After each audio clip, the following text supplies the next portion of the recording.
like Castlevania, don't you? You enjoy role-playing games. I see that you enjoy Konami games. Well, actually the only Castlevania game I ever played was Lord of Shadows, and fuck Konami for ruining Metal Gear.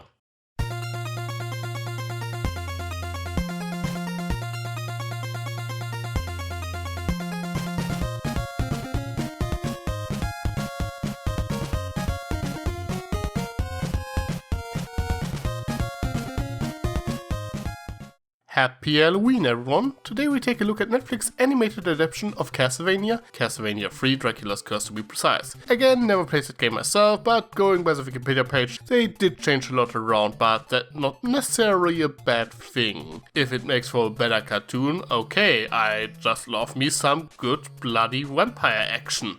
Now, technically speaking, there are two so-called seasons, but the first is only 4 episodes long, the second 8, so I think it is a bit unnecessary to differentiate between the two. Calling the first 4 episodes a season is a bit generous. It is basically just a pilot movie introducing us to the world, the characters, and the conflict. The first episode in particular is basically a prologue explaining Dracula's motive for wanting to kill all of humanity, and it does so quite effectively by showing how he and his wife Lisa formed a bond and how she was later burned as a witch. I mean, they were wrong for burning her as a witch, but I think if they had known the truth that she married the Lord of Vampires, I think they would have considered that more than enough reason to burn her anyway. Anyway, in particular, the first so-called season goes out of its way to demonize the church as much as possible. I tend to be rather cynical when it comes to the church of the 15th century myself, but I do wonder if they went a little bit overboard. There's like one actually good priest in the 4th episode who does nothing other than making some holy water and is never heard from again, while Cypher, who was part of the church in the game, is now part of the Speakers, a group hunted down by the church.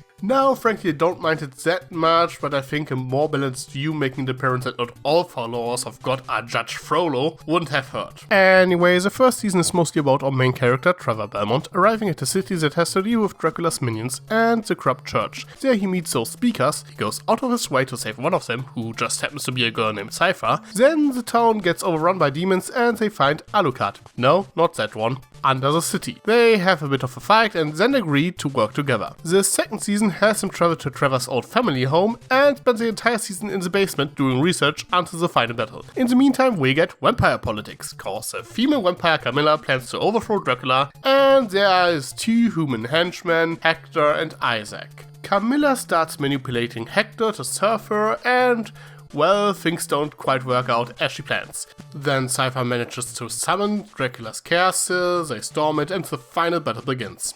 Okay, I might sound a bit cynical here, but frankly there really isn't that much plot going on in this Castlevania series. Trevor, Cypher and Alucard really just spend the entire season underground, bickering at each other. We get a good grasp on their relationships this way, but yeah, there is actually more time devoted to develop Camilla, Hector and Isaac as characters, which in the end however doesn't really affect the outcome. They never interact with the Belmont crew, and nothing they do really affects them. Well, okay, that's not quite true, because Camilla is responsible for Dracula losing most of his moves, so the heroes can just focus on his elite warriors, of which none has any personality whatsoever. Yeah, the entire subplot at Dracula's castle only deals with Isaac, Hector, Camilla and Gudbrand, the latter getting killed by Isaac when he plays a betrayed drag. All of these other generals have interesting designs, but are in the end not more than glorified cannon fodder.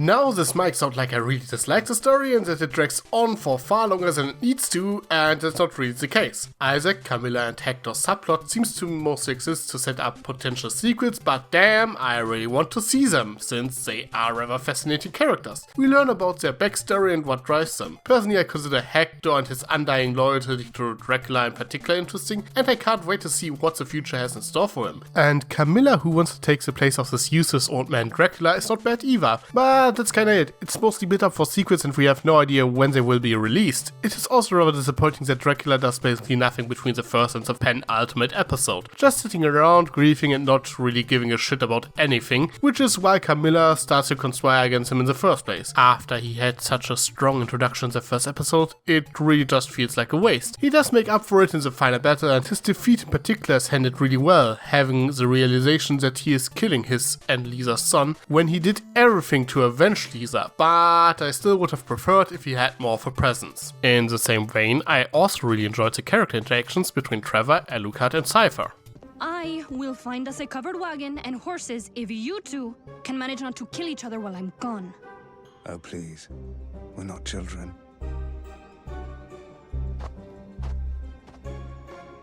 He shouldn't die. Yes, fuck you.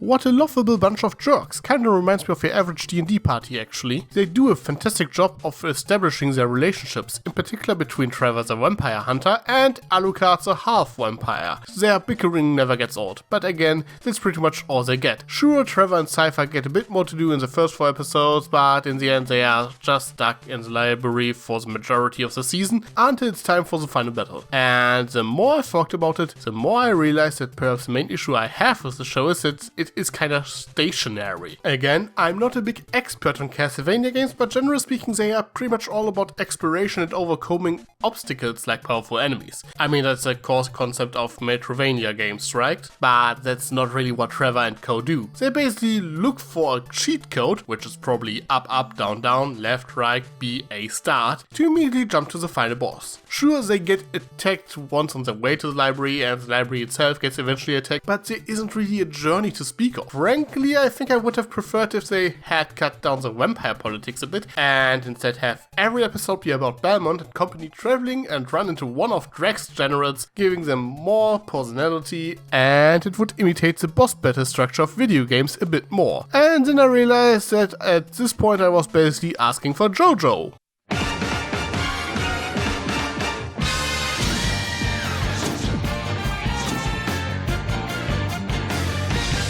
Yeah, it's finally happening. I get to talk about JoJo. JoJo's Bizarre Adventure Part 1 Phantom Blood gets often compared to Castlevania, for pretty good reasons. Jonathan Joestar has to overcome increasingly difficult obstacles in form of some undead to reach the castle where he has to fight the big evil vampire Dio, and then he establishes a bloodline that keeps fighting evil over the generations. That's basically Castlevania in a nutshell. While Phantom Blood is generally considered the weakest part of JoJo, I do think that it captures the spirit of the Castlevania games a bit better.